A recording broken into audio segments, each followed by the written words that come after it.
La idea del aparato psíquico o la segunda tópica.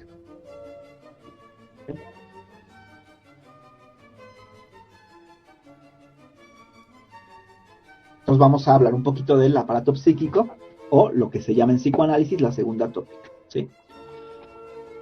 Comento algunas cuestiones al respecto. ¿Qué es lo que dice la segunda tópica? Básicamente que un individuo se divide, digamos, en tres instancias. A una de esas instancias Freud le llama el ello. A otra instancia Freud le llama el yo. La otra instancia Freud le llama superyo. Ello, yo y superyo son las tres instancias, digamos, psíquicas, que forman parte de nuestro aparato psíquico. ¿Okay? Y en términos generales, ahorita voy a explicar más de cada una de ellas. Cada una de esas instancias busca algo básicamente distinto. ¿Sí? Por eso es que fácilmente pueden entrar en conflicto. Porque cada una busca cosas distintas y aspira a distintos propósitos, distintas metas.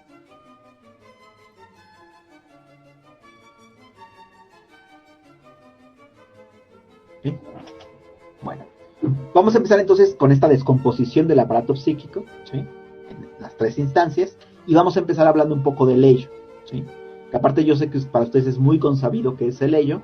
Yo lo que aspiro es poder presentarles a lo mejor algo que ustedes no ubiquen tanto, ¿sí? Cuestiones a lo mejor un poco más técnicas que ustedes tal vez no ubican tanto, ¿no? Entonces voy a empezar a trabajar el tema del como instancia psíquica. ¿Qué es lo primero que nos dice Freud respecto al ello? ¿Sí?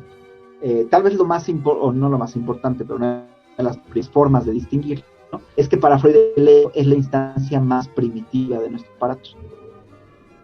¿Sí? Si tuviéramos que pensar en términos temporales, ¿sí? Digamos que el ello sería la primera parte, la parte del aparato psíquico que es más antigua en nosotros.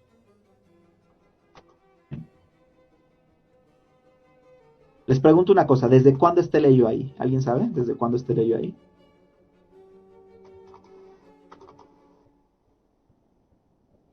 ¿Desde cuándo estaría el ello en nuestro aparato psíquico?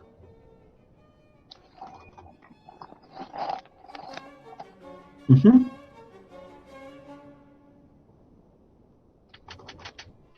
Desde que nacemos, ¿no? O sea, según Freud, sí desde que nacemos, o desde que somos muy, muy pequeñitos, ¿no? No es propiamente que nazcamos con un ello, pero el ello se instala en nosotros, por así decirlo, desde que somos muy pequeñitos, desde los primeros contactos que tenemos con nuestra madre, con la persona que nos cuida, ¿sí? Freud lo tiene como muy claro en este sentido, y déjenme les hago como una recuento, digamos, de lo que comenta Freud respecto a ello, ¿sí? Cuando nosotros nacemos, somos como un animalito lleno de instintos, ¿ok? Un animalito lleno de instintos, fíjense bien ustedes, cuando un animalito, digamos, tiene hambre, ¿sí? Él sabe cómo buscar su comida, sabe dónde buscar su comida y sabe cuándo está saciado, ¿sí? De hecho, la madre del animalito sabe cómo alimentar, ¿sí? Fíjense. Voy a cerrar el micrófono de Fernando, porque está un poquito... Listo. Ok. Pongo un ejemplo respecto a esto de la alimentación, ¿sí? Para que vean ustedes la importancia, digamos, de el contacto con el otro para que el ello empiece a funcionar, ¿sí? Porque el ello no es algo que nazcamos propiamente con él, sino que empieza a funcionar gracias al otro, ¿sí? Les pongo un ejemplo, ¿ok? A ver, ¿qué pasa, digan ustedes, cuando un niño empieza a dejar la leche materna y cómo se le empieza a introducir otro tipo de alimentación? ¿Alguien me puede decir? Cuando el niño tiene que dejar la leche materna y se le tiene que meter otro tipo de alimentación, ¿cómo se hace en el ser humano? Es decir, ¿qué hace la mamá? Regularmente tiene que ir, por ejemplo, a la tienda y comprar las porciones de fruta, hacerlas como papilla y dárselas, ¿cierto? Sí. O tiene que comprar un Gerber y darle el Gerber, ¿estamos de acuerdo? O tiene que meter todo en la licuadora y hacer una papilla, ¿cierto? Es decir, obteniendo lo de la madre. Ajá, es decir, la madre hace todo eso y se la da al hijo, ¿no? Ahora te voy a hacer una pregunta, ¿sabes? ¿Qué hacen los simios? Acuérdate que nosotros somos primitos de los simios, ¿no? ¿Qué hacen los primates cuando tienen que, se llama lactación, justamente eso? ¿Qué hacen los primates o las mamás primates cuando tienen que quitar la leche materna? ¿Cómo le hacen? Ellas no tienen ni Walmart, ni tienda, ni licuadora, ni qué hacen. ¿Alguien sabe? Mm, ¿Cómo le hacen ellos? Tienen que hacer lo mismo. Se alejan de la cría y luego que la cría ¿qué hace? Busca. Sí, pero la cría todavía no tiene dientes. Como el ser humano todavía no tiene dientes tan desarrollados, entonces necesita una papilla. ¿Qué hace la mamá? La mamá muerde los alimentos y después se los da, ¿no? Exactamente. La mamá muerde los alimentos, los tritura, hace como un bolo alimenticio la mamá, y el pequeñito lo que hace es, de la boca de la mamá, saca la comida. Ya cuando es más grandecito, la mamá lo regurgita y la hembra, la cría se lo come. ¿Sí me estoy explicando? Ok. Yo les garantizo que a ustedes y a mí, por nuestra mamá, por más que nos adore y nos quiere y nos ame, nunca se le ocurrió ni siquiera hacer eso. ¿Okay? La pregunta es, ¿por qué los animales ya saben que eso es lo que tienen que hacer? Y la mamá tiene que ir con la abuelita para que la abuelita le diga, o tiene que ir con el pediatra para que el pediatra le diga. Si se dan cuenta de la gran diferencia. En los animales tenemos este instinto materno que les dice qué es lo que tienen que hacer con el hijo. No lo aprenden, lo saben. En el ser humano funciona muy distinto, porque el ser humano, la mamá, en realidad, tal pareciera que no sabe qué hacer. Y tiene que de la cultura aprender qué hacer. ¿Sí me estoy explicando? Esa diferencia entre lo que el niño espera como animal y la madre le ofrece como ser humano, espero que entiendan la idea, es lo que va generando al ello. Porque el niño, ¿qué esperaría? Como animal, el niño lo que espera es poder comer de la boca de la madre, como hacen los primates. O el niño lo que espera, como hacen los primates, es que la madre regurgite. Es lo que el niño espera, porque es un animal. Pero ¿qué recibe de la madre? Otra cosa distinta. ¿Sí entendemos la idea? Y eso que recibe, la diferencia entre lo que espera y lo que recibe, es lo que va produciendo esta instancia psíquica primitiva que le llamamos aleyo. ¿Sí? Por eso, si ustedes llegan a escuchar que el ello es nuestra parte animal, es falso. ¿Sí? Porque el ello no es nuestra parte animal. El ello es aquello que se produce porque nuestra parte animal fue, digamos, sacada del juego. ¿Sí? Les pongo otro ejemplo. ¿Okay? ¿Qué pasa cuando un primate, digamos, se ensucia al momento de hacer sus deposiciones? Es decir, al momento de defecar. ¿Qué hace la mamá si el animalito se ensucia?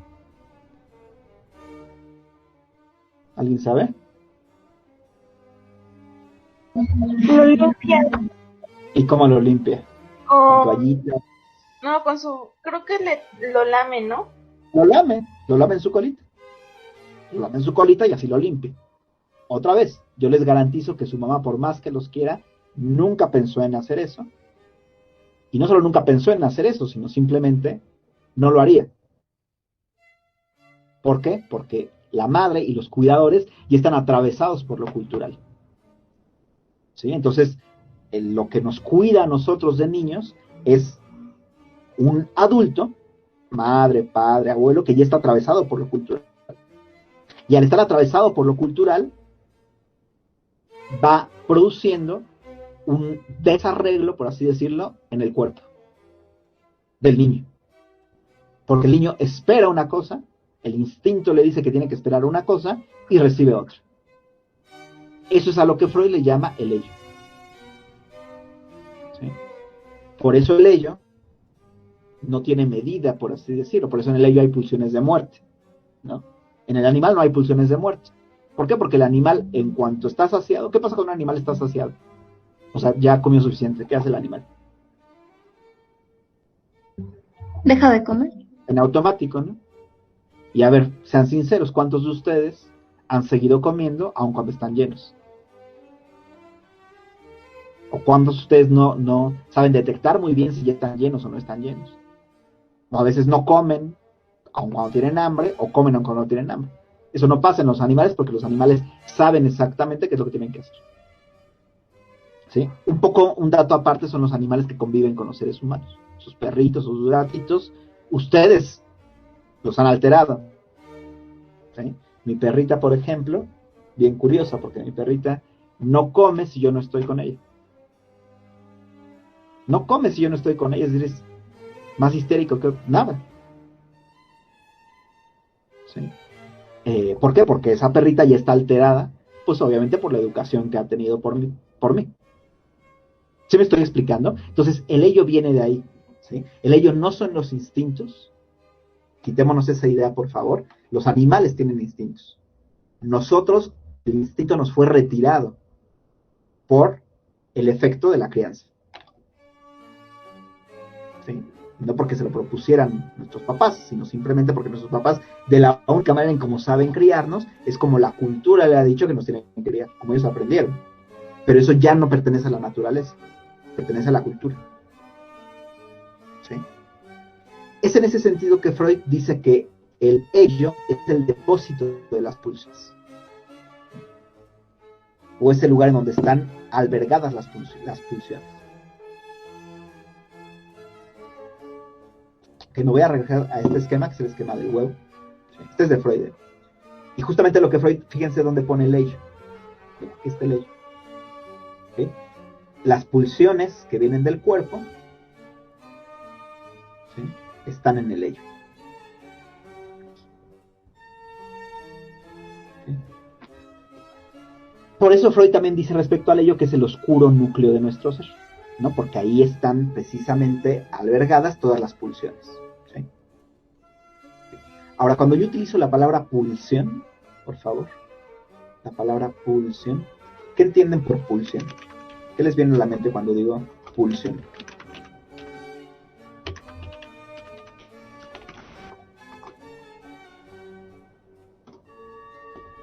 ¿Inercia? ¿Cómo?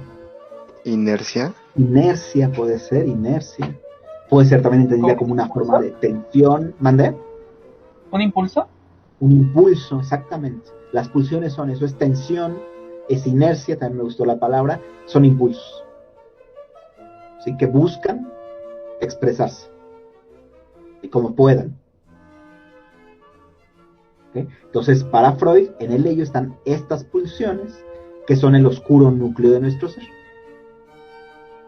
Y las pulsiones es lo que está, digamos, en el centro de nuestro ser, en el centro de lo que somos, están justamente las pulsiones, los impulsos. ¿Sí? Ahorita voy a hablar de algunos impulsos, a ver si nos da tiempo. ¿Sí? Y estos impulsos o pulsiones, como les dije hace un momento, comienzan a estructurarse a partir de la desviación de las necesidades primitivas. ¿Sí? O sea, el niño tiene una necesidad primitiva en el sentido de que es una necesidad instintual y esa necesidad instintual es satisfecha culturalmente. ¿Sí? Entonces, esa satisfacción cultural que se le da al instinto empieza a desviar al instinto y a producir la pulsión. ¿Sí? Por los palillos. ¿Sí? Y en ese ello encontramos básicamente dos tipos de pulsión: la pulsión de destrucción y la pulsión de vida o eros.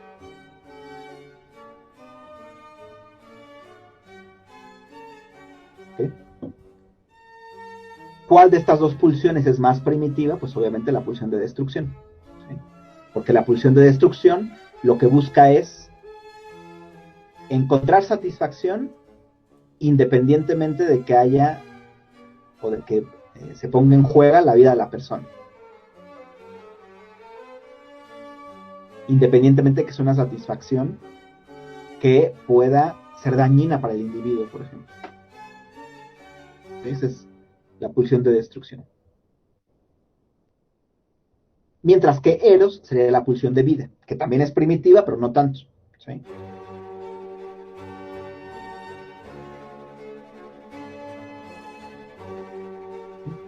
Y bueno, el principio rector del ello es el principio del placer. ¿Sí? Lo que busca el ello, desde el punto de vista de Freud, es obtener placer, independientemente de las consecuencias.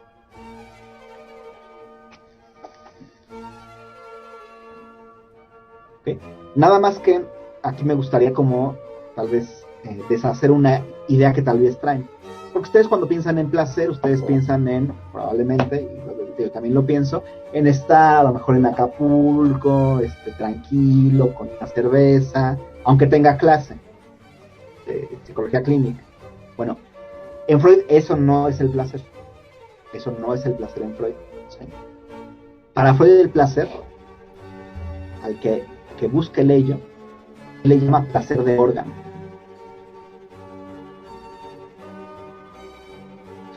Voy a poner acá. Placer de órgano.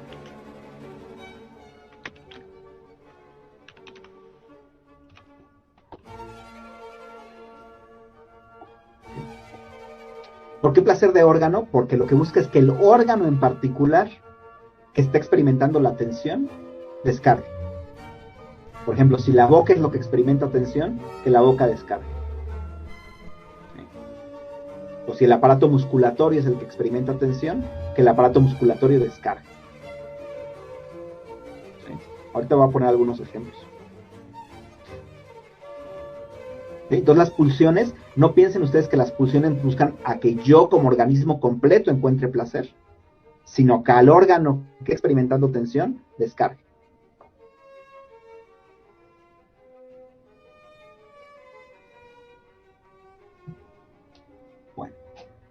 Voy a revisar un poquito el tema de las pulsiones, ¿sí? Lo que nos dice Freud es que nuestro cuerpo, ¿sí? O nuestro ello, digamos, está lleno de pulsiones, ¿sí? Y todas las pulsiones tienen una fuente en nuestro cuerpo, nacen de alguna parte de nuestro cuerpo, ¿sí? De hecho, las pulsiones como tal, se los voy a poner en el chat, bueno, los pongo acá.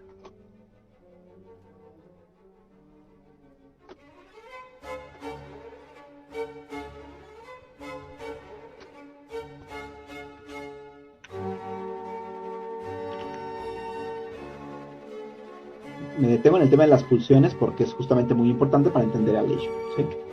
Las pulsiones como tal tienen 4 elementos,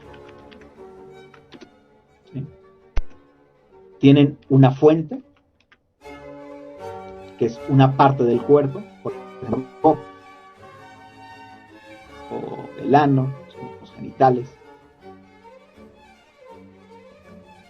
Tienen una meta, que es la actividad a partir de la cual se busca satisfacer la pulsión. Por ejemplo, con la boca puede ser comer. Tienen un objeto, que es el objeto a través del cual se satisfacen. Entonces, la boca, comer, carne.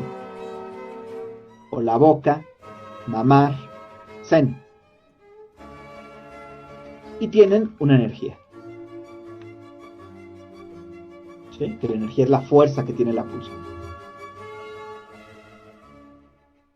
Entonces todas las pulsiones tienen estos elementos. ¿Sí? Espero no estar siendo muy abstracto. Si alguien tiene duda, por favor coméntenmelo para que no quede ninguna duda. Déjenme prender la luz.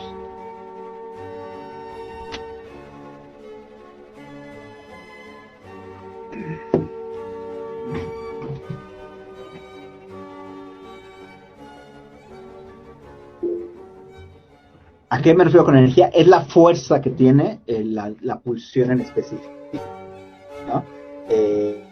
Por ejemplo, hay personas en la pulsión oral puede ser más fuerte.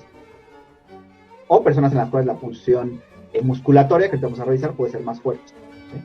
Entonces la energía es justo esta tensión que se busca descargar. ¿Sí me estoy explicando, Byron?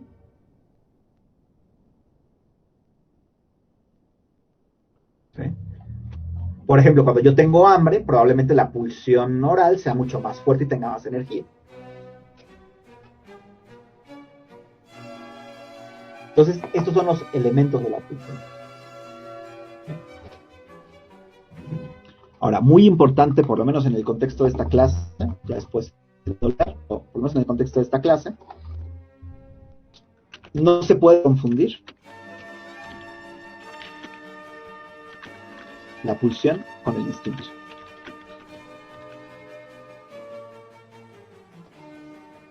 ¿Sí? No es posible, o sea, no podemos confundir la pulsión con el instinto. ¿Sí? Son cosas distintas. ¿Sí? De hecho, Freud en alemán, para hablar de pulsión, cuando habla de pulsión, Freud utiliza la palabra Trieb. Y cuando habla de instinto, utiliza la palabra Instinct. En alemán. ¿Sí? Trieb, perdón. Entonces las pulsiones son Trieb. ¿Okay? Ahora vamos a hablar un poquito de las distintas fuentes de la pulsión. Es muy importante que ubiquemos las fuentes de la pulsión porque eso nos ayuda a entender las fijaciones y muchos fenómenos mentales. ¿Okay? Vamos a hablar de la primera, ¿sí?, fuente de pulsión, que es la boca. ¿Okay?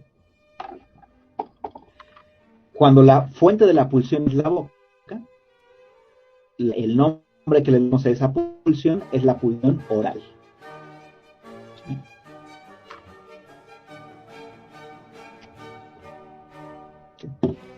Y esa pulsión oral se puede manifestar de muchas formas. ¿Sí? Hay algunas aquí en la pantalla, por ejemplo, con los síntomas alimenticios. ¿Sí? Anorexia, bulimia, los comedores compulsivos, ¿sí?, probablemente el fumar, ¿okay?, algunas adicciones, ¿sí? Todas esas son manifestaciones de la pulsión oral. ¿Sí? Pero también se puede manifestar de otras formas, estos son síntomas. Pero también se puede manifestar de otras formas, por ejemplo, el gusto por la gastronomía, puede ser chef, puede ser una expresión de la pulsión oral. ¿Sí? Obviamente el gusto por la comida, ¿sí?, morderse las uñas, fumar, tomar. ¿Sí? Hay fábulas o historias que les contamos a los niños en las que el héroe es devorado o hay algo de comer involucrado. ¿Alguien ubica alguna historia infantil donde esté presente el tema de la devoración?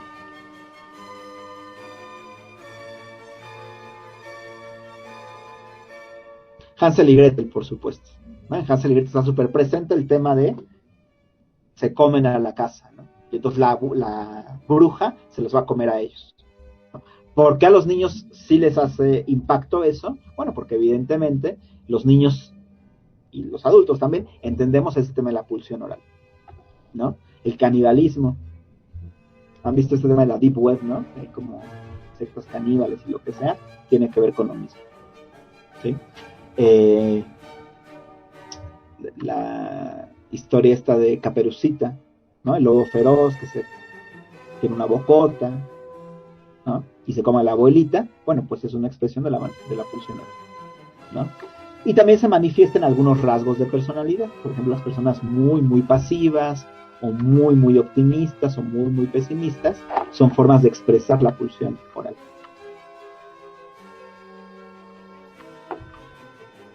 ¿Okay?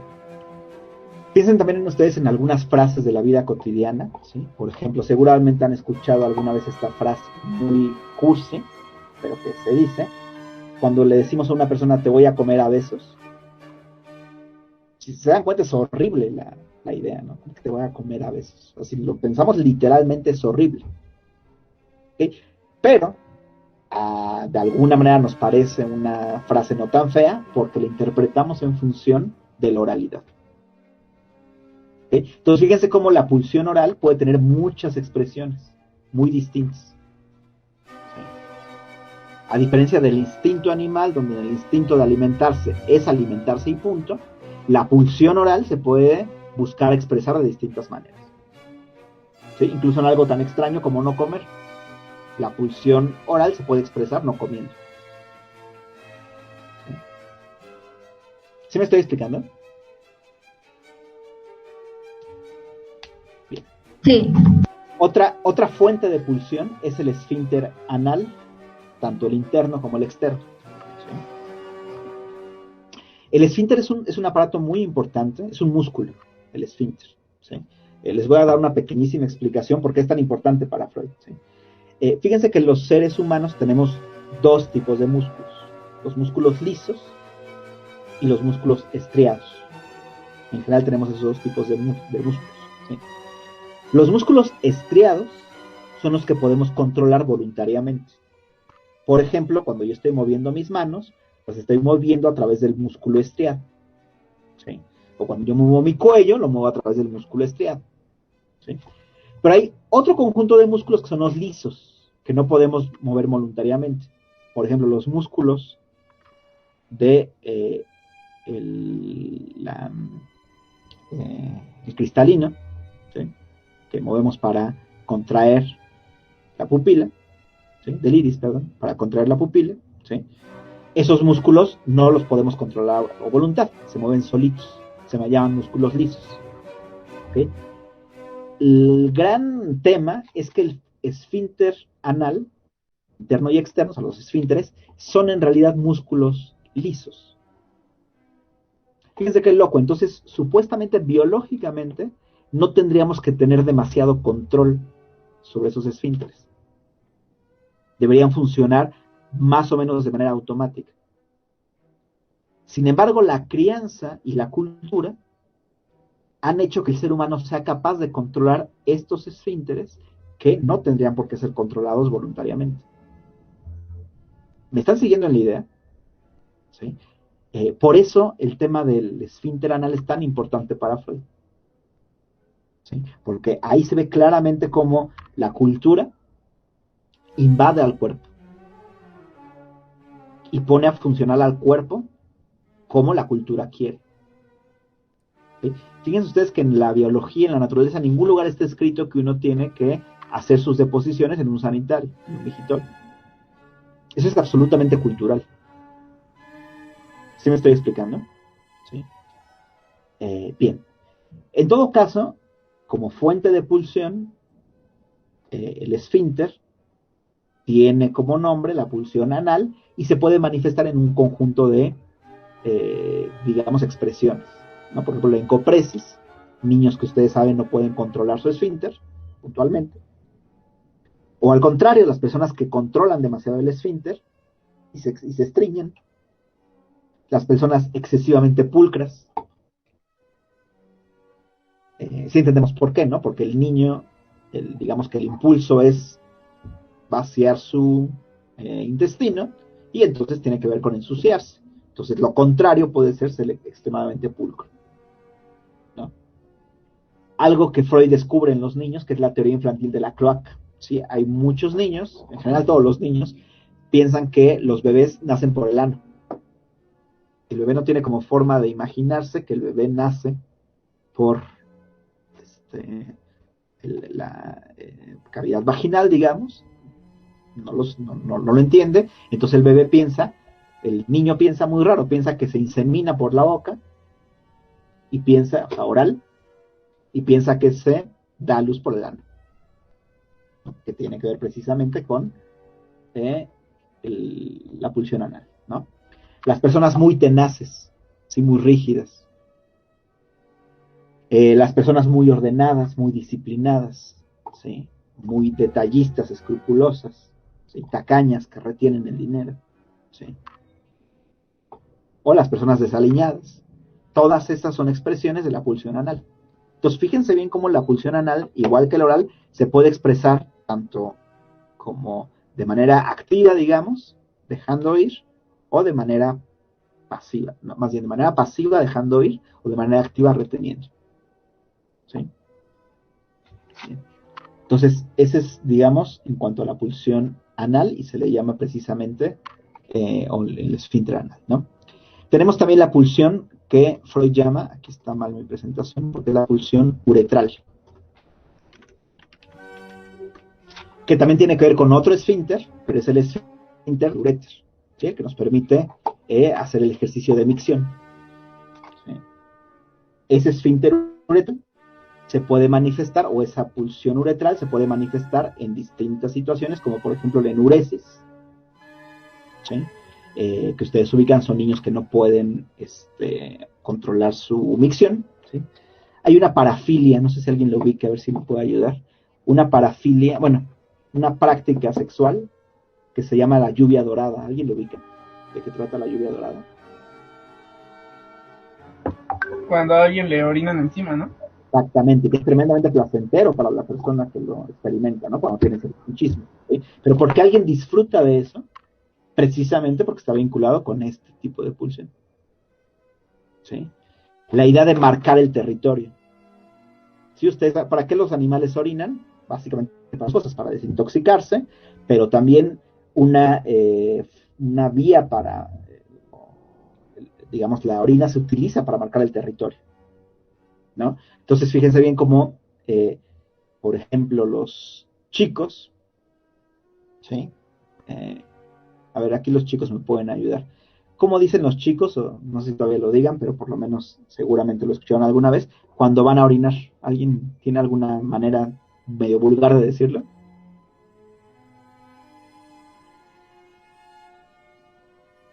¿No? ¿No lo ubican? A ver, digo al principio a ver si ustedes lo ubican. Voy a echar Firma. una firma. Exactamente. Es decir, voy a marcar el territorio. ¿Sí se dan cuenta? ¿Sí? De hecho, cuando una persona está, por ejemplo, grafiteando, está marcando el territorio y es un desplazamiento de la expresión de la pulsión uretral, ¿no? Marcar, poner mi nombre ahí, pues es prácticamente estar orinando ahí, ¿no? Y la competencia también tendría que ver con eso, ¿no? ¿Okay? Todo eso se vincula con la pulsión uretral. ¿Sí? También los músculos del cuerpo son una fuente de pulsión. ¿Sí? Todos los músculos de nuestro cuerpo, más allá del uretral y del anal, son fuente de pulsión. ¿Sí? Ustedes saben de repente lo tremendamente placentero que para los niños es, por ejemplo, correr o saltar o brincar o ejercitar sus músculos en realidad. ¿Sí? El niño de alguna manera disfruta de eso, ¿no? Obviamente, fíjense ustedes cómo todo esto tiene que irlo renunciando el niño. Tiene que aprender a comer como se come en su cultura, tiene que aprender a llevar sus deposiciones donde en su sociedad se hace, a orinar donde su sociedad se lo exige, y también tiene que aprender a ejercitar sus músculos como su sociedad se lo pide. Es decir, al niño muy pronto se le dice, a ver, tienes que quedar alto, tiene que contener esa pulsión musculatoria, ¿sí? En todo caso, la pulsión musculatoria también tiene expresiones sintomáticas, ¿sí? La parálisis es una de ellas, ¿no? Pacientes que se paralizan de repente, no pueden mover un brazo, no pueden mover una pierna, no pueden mover los músculos del rostro, ¿sí? Las contracturas, ¿sí? Cuando una persona está muy tensa y se contractura, ¿sí? La tensión muscular misma, la vigorexia. Ustedes ubican a estas personas que disfrutan demasiado el tema de hacer ejercicio, ¿sí? El mismo gusto por el ejercicio y el deporte es una expresión de esta pulsión, ¿sí? El sadismo también, ¿sí? El sadismo implica apoderarse, implica presionar con los músculos, ¿no? Y el anhelo de retener, ¿sí? Todo eso son expresiones de la pulsión musculatoria, ¿sí? Bueno, evidentemente también como fuente de pulsión encontramos al clítoris en la niña y al pene en el niño, ¿sí? Y Freud le llama la pulsión genital, y también da lugar, bueno, en el niño evidentemente, tanto el niño como la niña, muy chiquititos, existe lo que es la masturbación infantil, ¿no? Desde muy chiquititos los niños y niñas disfrutan de tocar su pene y su clítoris, ¿no? Claro, la cultura misma les va enseñando que no lo tienen que hacer, o dónde lo tienen que hacer, o bajo qué condiciones. Pero el niño y la niña, digamos que espontáneamente disfruta de hacerlo, ¿sí? De hecho, no sé si ustedes seguramente lo ubicarán, en los perritos, por ejemplo, o en los animales regularmente, aunque sea de la misma camada, entre hermanitos, se lamen sus genitales, o juguetean con sus genitales, los huelen, etcétera, ¿sí? El ser humano, en tanto animal, aspiraría a lo mismo. Evidentemente, culturalmente eso está bloqueado, ¿no? Entonces, evidentemente, si a un niño le ven tocando su penecito a su primito, por ejemplo, pues de inmediato es castigado, ¿no? Porque todas estas pulsiones tienen que ir siendo educadas por la cultura, ¿no? En todo caso, digamos, la pulsión genital produce un conjunto de síntomas o de manifestaciones, por ejemplo, la eyaculación precoz, los problemas de la erección, la anorgasmia en hombres y mujeres, el ser una persona vanidosa, orgullosa, es una expresión de esa pulsión, o el despreciarse a sí mismo también, ¿sí? El ser muy impetuoso, promiscuo, ¿sí? La castidad y todos los símbolos fálicos están relacionados con esa pulsión, que es la pulsión genital.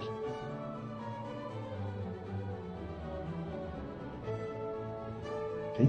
También en el lenguaje encontramos expresiones de la pulsión genital. De hecho, en el lenguaje encontramos expresiones de todas estas pulsiones.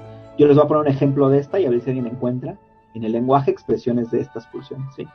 Por ejemplo, para la genital, ¿sí? Cuando una persona dice me castra, si se dan cuenta cómo a lo mejor ni siquiera entiende bien lo que está diciendo, pero está haciendo una alusión directa a la pulsión genital, ¿sí? Ayúdenme a encontrar frases, dichos, las abuelitas tienen mucho, que involucren algunas de estas pulsiones. ¿Alguien ubica alguna? Aunque tengan palabras altisonantes, tienen el permiso de decirlo.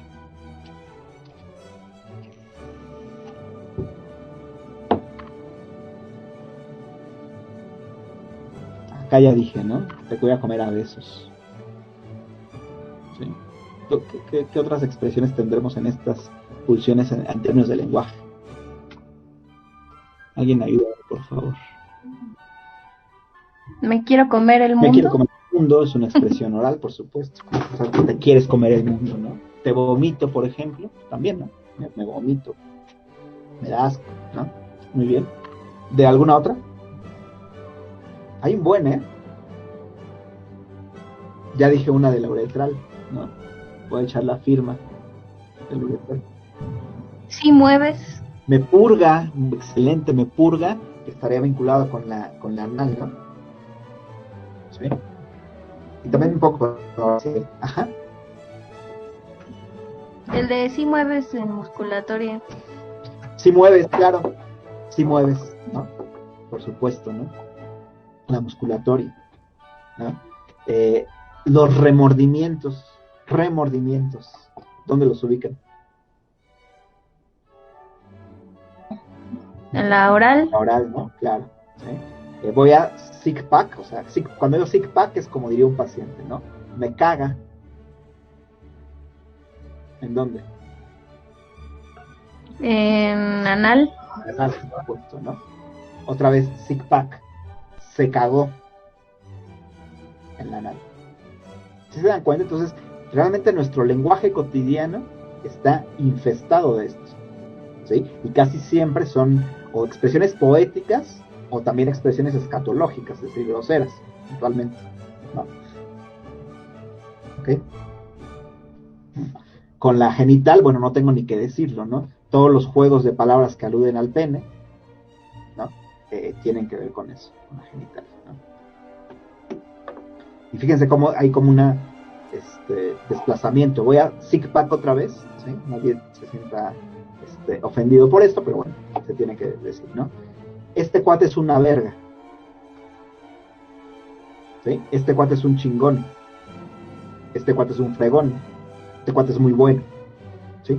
Ahí hay un larguísimo desplazamiento que va desde lo genital hasta el ser muy bueno, ¿sí? Entonces cuando alguien dice, este cuate es muy malo, se puede resonar como este cuate no tiene pene, no tiene el pene pequeño. No sé si me estoy explicando, ¿sí? Entonces, nuestro lenguaje y nuestra forma de hablar está cotidianamente lleno de estos giros lingüísticos que hace alusión a las pulsiones, ¿no? Y obviamente hay más pulsiones, voy a hablar de otras cuantas. Por ejemplo, la pulsión escópica, ¿no? Ustedes saben que el placer de ver es un placer muy grande, que es muy difícil que los niños renuncien a ellos, ¿no?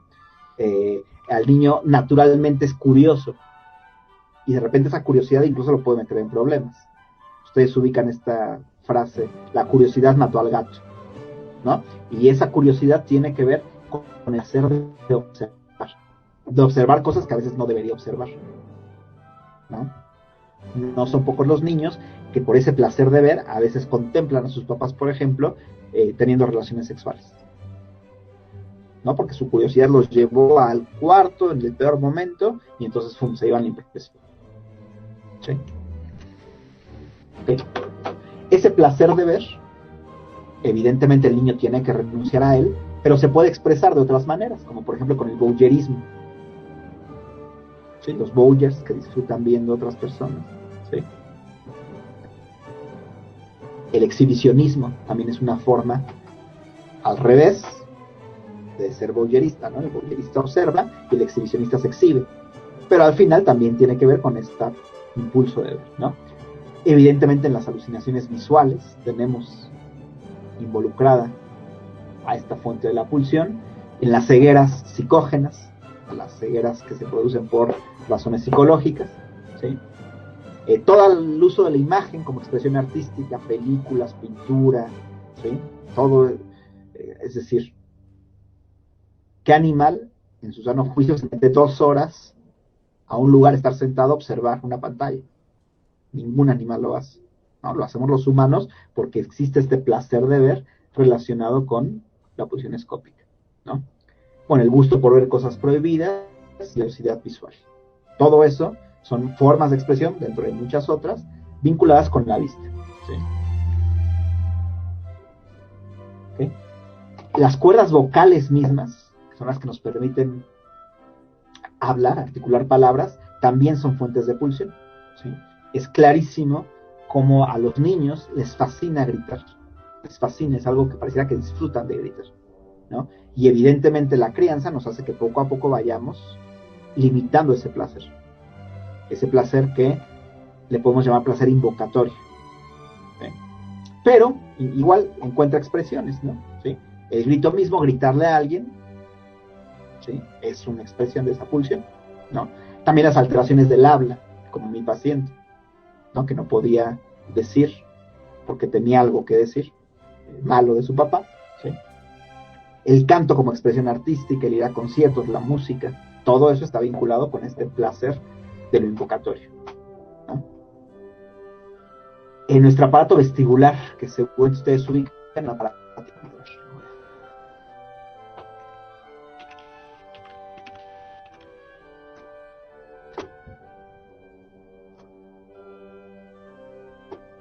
pero lo vean, es un aparatito ubicado en el oído interno, este es el oído, ¿eh? El caracol, y acá está el aparato vestibular, esos saquitos. Estos saquitos nos permiten mantener el equilibrio. Entonces, cuando yo me muevo mi cabeza, hay unos cristales que están en esos saquitos, y cuando yo muevo mi cabeza, los cristales se mueven. Y es lo que me permite detectar el movimiento, ¿sí? Cuando ustedes están en la montaña rusa, por ejemplo, lo que sienten no es tanto por la vista, sino es porque esos cristales en el oído interno se están moviendo, ¿sí? Y ese es un placer vestibular. A los niños les encantan los placeres vestibulares, desde el niño que mecen, ¿entendemos? Hasta el niño que avientan, que les encanta que los avienten, o que se sube a la rueda esta que da vueltas y vueltas y vueltas, ¿sí? Que les gusta que les den vueltas. Todo eso es una forma de estimular el aparato vestibular y darle placer a ese aparato. Evidentemente tenemos que irnos limitando en ese tipo de placer, pero encuentra formas de satisfacción en algunas expresiones. Por ejemplo, alteraciones del equilibrio, ¿no? Cuando la persona dice me estoy mareando, y eso es psicógeno, tiene que ver con el aparato vestibular. El gusto por la velocidad, las personas que le meten a su auto, ¿no? Las personas que corren Fórmula 1, bueno, lo que se está estimulando es ese aparato, ¿no? Cuando uno sueña que se cae, lo que se estimula es ese aparato, o sueña que vuela, ¿sí? Todos los juegos mecánicos implican ese aparatito. ¿Sí? La audición también es una fuente de digamos, placer, ¿no? Y de placer pulsional también. Le llamamos pulsión auditiva, ¿no? El hecho mismo de escuchar cosas que no debería escuchar música, ¿sí? Todas estas son fuentes, digamos, de pulsionales, ¿sí? Que también el niño tiene que ir limitando, ¿sí? Pero se expresan con alucinaciones auditivas, con sordera psicógena, por ejemplo, la música como expresión artística o la misma curiosidad auditiva, ¿no? La piel, que como fuente de pulsión, da para la pulsión cutánea, ¿no? El acariciado, el ser abrazado, ¿sí? Todo eso para el niño es tremendamente placentero, pero también tiene que aprender a limitar, ¿sí? En todo caso, las expresiones son el prurito, por ejemplo, la dermatitis, el vitiligo incluso, ¿sí? El anhelo de ser tocado, o también la angustia cuando alguien nos toca, ¿no? No quiero que nadie me toque, ¿sí? Algunos pacientes esquizofrénicos tienen alucinaciones táctiles, ¿no? Sentir que, por ejemplo, tengo hormigas caminando por mi piel, o dolor psicógeno. Y finalmente la pulsión olfatoria, que tiene que ver evidentemente con el olfato, ¿sí? Y que, bueno, tiene como expresiones el gusto o el repulsión por los olores, las alucinaciones olfatorias mismas. Yo tenía un paciente que en el psiquiátrico que estaba segurísimo de que olía mal, de que olía putrefacto. La verdad es que no, pero estaba segurísimo de que sí, ¿no? O el codismo, que es este ejercicio como de hacer perfumes, se llama codismo, también son fuertes de esa expresiones de esa pulsión, ¿sí? Entonces, justamente lo que nos dice Freud es que el ello está constituido de esas pulsiones.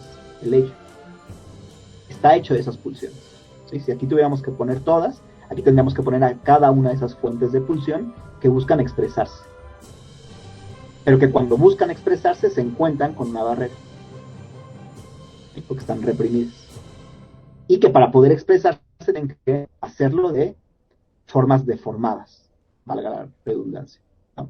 A través de síntomas, del arte, de las actividades cotidianas que nosotros hacemos, ¿sí? El dar una clase, por ejemplo, pues estaría vinculado a lo mejor con la pulsión invocatoria, ¿no? El escuchar un paciente estaría vinculado con la pulsión auditiva. El punto acá es que todos tenemos estas pulsiones, pero, dependiendo cómo fuimos criados, algunas pulsiones producen un punto de fijación. ¿Alguien podría platicarme de qué es un punto de fijación?